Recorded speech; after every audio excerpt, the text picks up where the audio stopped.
mother and her daughter were trapped inside their car after a terrifying accident. Everything started when their vehicle crashed into a truck carrying millions of bees. The impact shattered the containers, releasing a massive swarm into the air. The truck driver jumped out, desperately trying to get help, but within seconds, the angry bees surrounded him and attacked. He collapsed to the ground before he could escape. Inside the car, the frightened mother called emergency services, but the danger was already getting closer. Bees began entering through the car's ventilation system. One bee landed directly on the little girl's face and stung her. Almost immediately, she started having trouble breathing from a severe allergic reaction.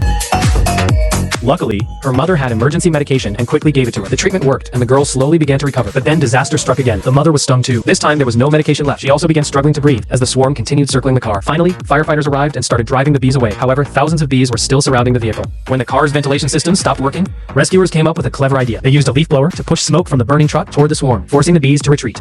The mother and daughter were finally rescued. Meanwhile, paramedics examined the unconscious truck driver. To their shock, they found bees crawling from his mouth. After a closer inspection, they discovered several more trapped inside his airway. Medical workers quickly inserted a tube and removed the blockage. Moments later, the driver suddenly woke up, alive and breathing once again.